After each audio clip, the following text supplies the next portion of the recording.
We close our eyes. The world outside falls silent. Sounds dissolve like mist. The senses retreat inward. The light goes out, but something within us lights up. We call it sleep. But are we really sleeping or merely crossing a veil? During sleep, especially in the REM phase, rapid eye movement, the brain enters an almost paradoxical state. Intense brain waves, accelerated rhythms, electric bursts. Areas responsible for emotion, memory, creativity, and imagery become even more active than when we're awake. It's as if the theater of consciousness changes the scenery, but keeps the play going. If the body lies still in silence, why does the mind keep performing? What is this insistence on continuing to exist even when everything around us falls asleep? Biologically, sleep is necessary. It regulates hormones, repairs tissues, organizes information. But there's a space beyond functionality, something that escapes charts and graphs. Because when we sleep, something in us seems to awaken on another plane. Imagine for a moment, you're in a forest. Everything is so vivid that you can smell the leaves, feel the sun's warmth filtering through the trees, hear the sound of running water. But you're asleep. So who is seeing this? Who feels the wind on their skin if the body is motionless in bed? The dream is not just a chemical hallucination. It has its own logic, its own time, its own truths. Often, we are taken to places we've never visited, revisit people who are long gone, relive wounds we thought had healed. The unconscious, that vast realm of symbols, memories, and premonitions, turns sleep into a stage where the self fragments and reveals itself. And maybe, in that fragment, lies an essential clue about who we are when we are no longer being watched, even by ourselves. Are we sleeping or merely switching realities? The question seems simple, but it echoes deeply. During the day, we're governed by physical laws. But at night, everything becomes scrambled. Time loses its direction. Gravity doesn't bind us. People appear out of nowhere. Doors open to other versions of ourselves. Could it be that when we sleep, we access other levels of existence? Are dreams just mental residue, or fragments of something more? In ancient traditions, sleep was never just a physiological pause. The Greeks believed that sleep and death were brothers, Hypnos and Thanatos, born of the night. Sleep was seen as a rehearsal for eternity. In Eastern philosophy, it is said that the waking world is a dream of consciousness, and the dream is a glimpse of the essential reality. Like mirrors endlessly reflecting one another, who dreams whom?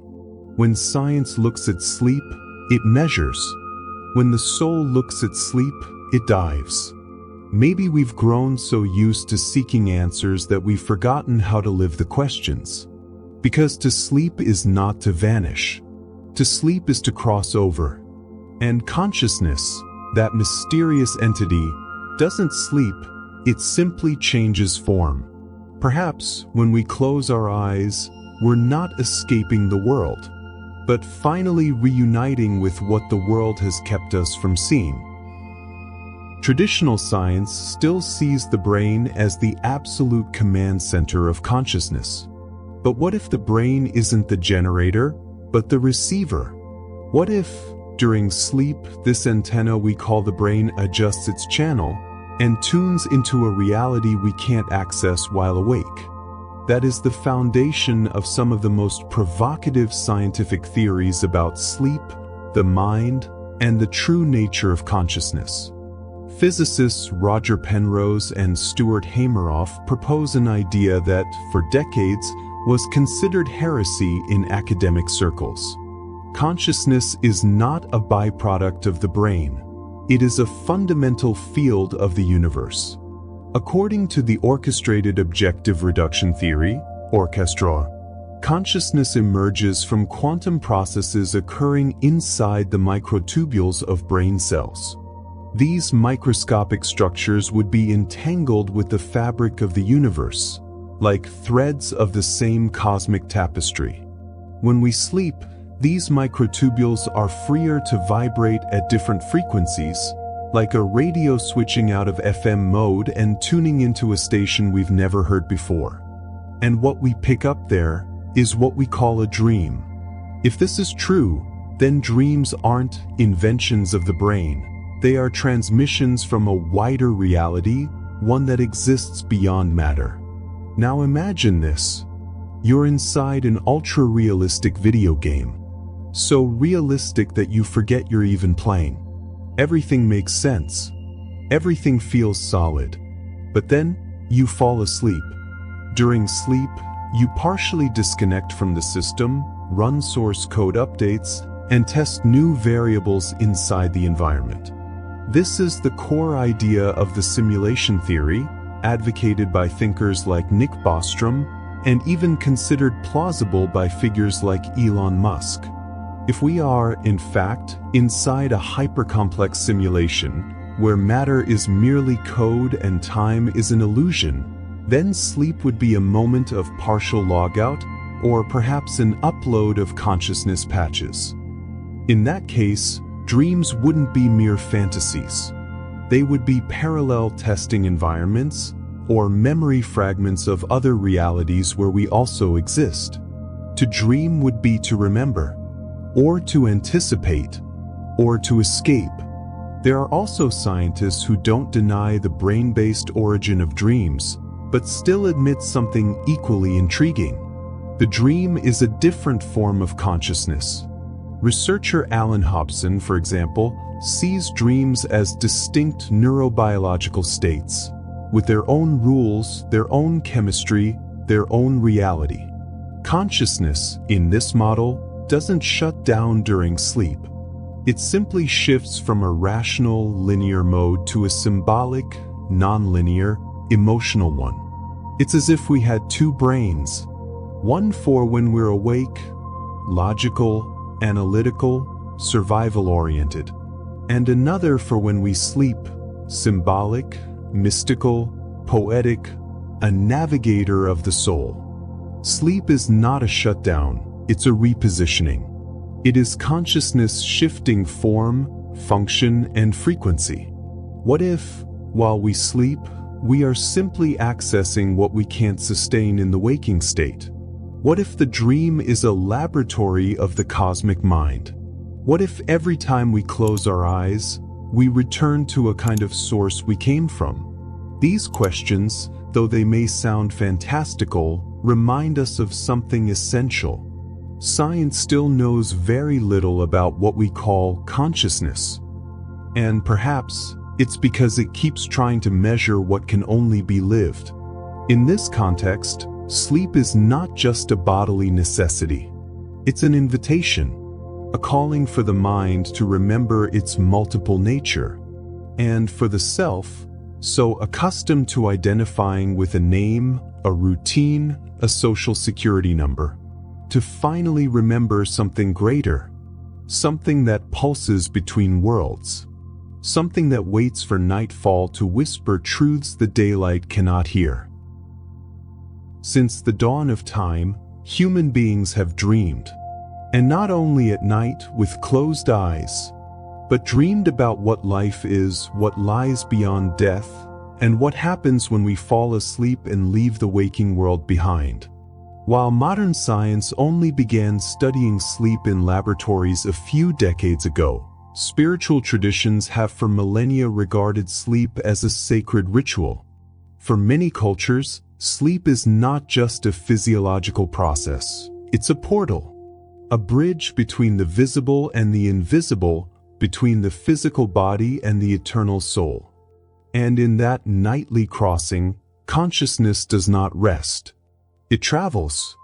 Hinduism and Vedanta, Turiya, the fourth state. In Vedic thought, especially within Vedanta philosophy, the human mind moves through three main states. Jagrat, The waking state, what we call being awake. Svapna, the dream state, where the mind moves without the body. Sushupti, deep dreamless sleep, where everything feels dark, formless, timeless. But there is a fourth state, a silent state, without form or duality, called Turiya, which simply means the fourth. It is the state of pure consciousness, the eternal backdrop behind all the others. In Turiya, the ego is inactive. The body rests. The mind quiets. Only presence remains. For the Vedic masters, this is the most real state of all, the formless sleep that reveals the formless self. Perhaps you've experienced this. That moment before the dream begins or after it ends. An instant in which you still exist, but without body, without thought, without story. Think. Shamanism, soul journeys. For indigenous peoples, especially in shamanic traditions, dreams are real journeys. Not metaphors, not illusions, but movements of the spirit. During sleep, shamans say, the soul detaches from the physical body and travels through other worlds. Worlds of healing, where it meets plants, animals, and ancestors who share wisdom. Worlds of warning, where omens and symbols reveal what is to come. Worlds of reconnection, where lost parts of ourselves are recovered. Shamanic practice often involves conscious dreaming, using herbs, chants, rituals, and intentions to navigate these invisible realms. In this understanding, the dream is not fiction, it is mission. Spiritism and astral projection, dimensions beyond the veil. According to Kardecist Spiritism and various modern esoteric schools, sleep allows for the partial separation of the spirit from the body. The body falls asleep, but consciousness, like a balloon tied by a string, rises and travels. It crosses subtle layers, visits other planes, reunites with loved ones, learns from spirit mentors, or gets entangled in zones of imbalance, depending on its vibration. Dreams, then, are merely the distorted echoes of these out-of-body experiences, translated into the limited language of the waking mind. That's why some dreams feel more real than reality, and others are chaotic, fragmented, almost forgotten, like soaked letters from a deep sea, of which we can barely decipher a word or two. In this view, sleeping is not ceasing to live, it's living differently. A way that does without the body. A way that ignores time. A way that might be truer than waking life. Because while the body needs rest, the soul keeps moving. What if, while we dream, we're reuniting with pieces of ourselves we forgot during the day? What if dream messages aren't useless riddles, but urgent notes from our soul trying to wake us up? Spirituality invites us to see sleep as a gift. Not an escape, but a silent initiation. A place where the self dissolves, to remember the whole. In the darkness of the room, when the eyes close and the outside world fades away, perhaps it is in that exact moment that our essence remembers who it truly is. Maybe the body sleeps, but we finally awaken. Who are you when you dream? At first glance, this question seems simple, but it reveals a deep fracture in the fabric of reality. Because while we sleep, we continue to exist. We continue to feel, to fear, to love. But often, we are not the same. Our faces change. Our bodies change. Sometimes we are many. Sometimes we are no one. So, who is dreaming within us? In the 17th century, the French philosopher René Descartes wrote something that still disturbs. There are no certain indications by which we can clearly distinguish wakefulness from sleep. In other words, we might be dreaming right now. This text, this screen, this moment, could all be part of a dream your mind constructed to sustain the illusion of being awake. It was this radical doubt that led Descartes to his famous conclusion, "I think, therefore I am." Because even if everything is a dream, a thought is happening. And where there is thought, there is consciousness. And where there is consciousness, there is someone. But that someone has no name, no ID, no job title. It is the pure self, the dreamer behind the dreams. Swiss psychoanalyst Carl Gustav Jung took this question even further. For Jung, dreams are the language of the unconscious. And the unconscious is not merely a reservoir of repressed memories, as Freud believed, but a deep, mysterious territory populated by universal archetypes that speak a symbolic language. Who looks outside dreams? Who looks inside awakens? He once said. In other words, the dream is the mirror where the soul sees itself without a mask. There we encounter the shadow, parts of ourselves we deny during the day. The animus/animus, the repressed feminine or masculine energy. The wise old man, the great mother, the hero, the labyrinth. These are not just images, they are living truths. Truths that, more often than not, we cannot face in daylight. Philosophy teaches us that dreams are more than illusions. They are experiments of consciousness, where the self fragments, dissolves, questions itself, and recognizes itself. When we dream that we fly, perhaps we're testing our freedom. When we fall endlessly, perhaps we're confronting our fear of control. When we see those who have passed, perhaps it is the soul trying to say goodbye or reconnect. In dreams, we don't follow the logic of the external world. We follow the logic of our inner world. And that is deeply philosophical. There are dreams where we are someone else. Dreams where we are two, or three, or a crowd. Dreams where we are no one, just a point of perception hovering over a scene. And then comes the question that haunted Plato, unsettled Nietzsche, and still silences the wisest minds.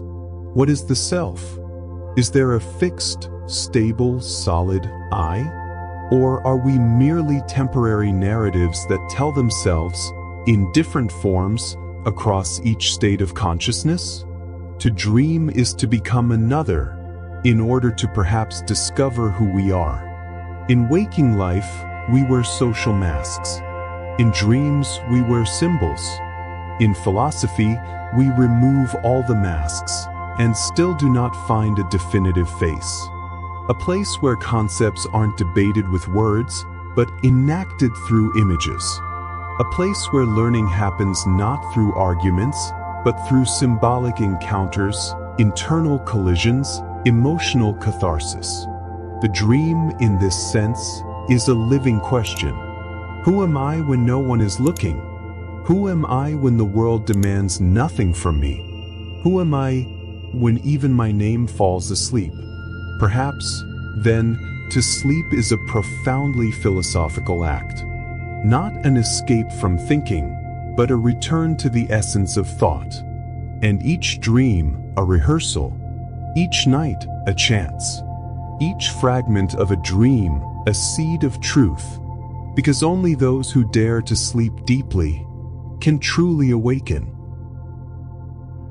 We've grown used to thinking of sleep as a shutdown button, as if we were machines that need to pause, as if tiredness were only physical, as if the unconscious were a dark basement where we lock away everything we don't want to see. But what if it's the opposite? What if sleep isn't stopping, but continuing in a truer way? Imagine that while the body rests, consciousness moves. It reviews the events of the day, reorganizes memories, releases emotions we didn't have time or courage to feel, enacts possibilities we never dared to live, visits places that never existed in time but impact us as if they were real. It's as if the mind, freed from the weight of the body and the demands of linear reality, could explore a much broader, deeper, more symbolic territory. Sleep would then be a silent laboratory of the soul, where the experiences that didn't fit into waking life can finally bloom, even if in strange, mysterious, sometimes chaotic forms. How many times do we wake with a heavy heart, without knowing why? How often do we dream of people we haven't seen in years, but who still live within our feelings? The unconscious is a guardian of what we deny ourselves to feel, and dreams are its instrument of expression. In waking life, we have filters. I can't cry right now. I shouldn't think about that. That's already in the past. But sleep doesn't recognize those commands. It doesn't obey time, or logic, or the ego. It reveals. And in that revealing, even if fragmented, confusing, or symbolic, it heals.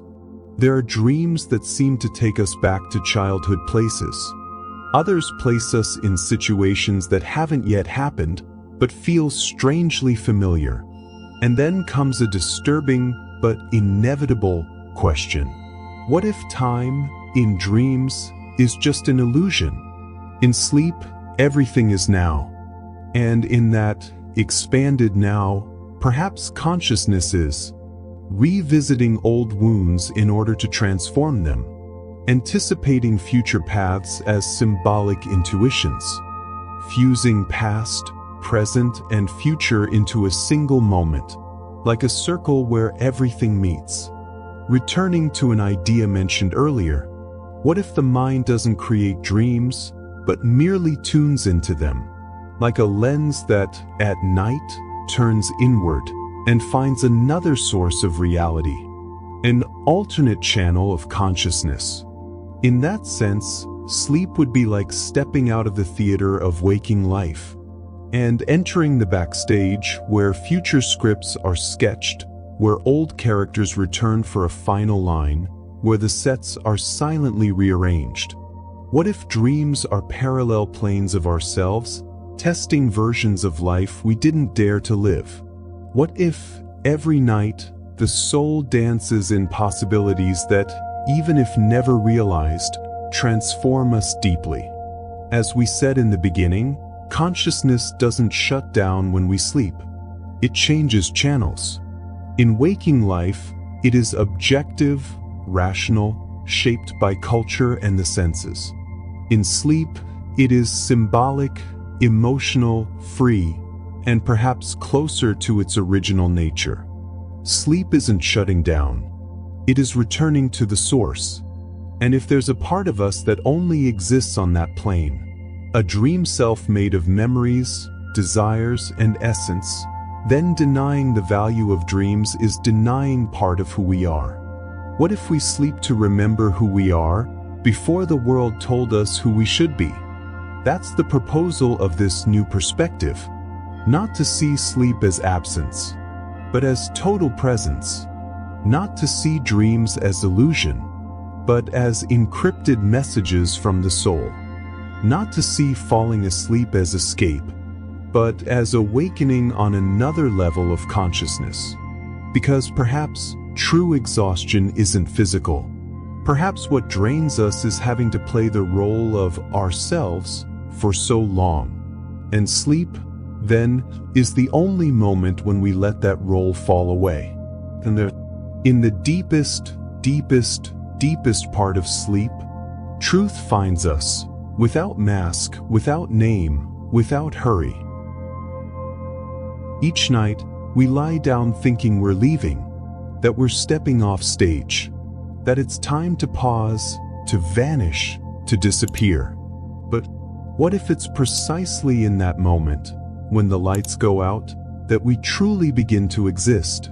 What if true consciousness can only emerge when the world falls silent? Throughout this journey, we've moved through many layers. The science that studies the mind as a precise machine. Quantum physics suggesting an invisible field where consciousness resides.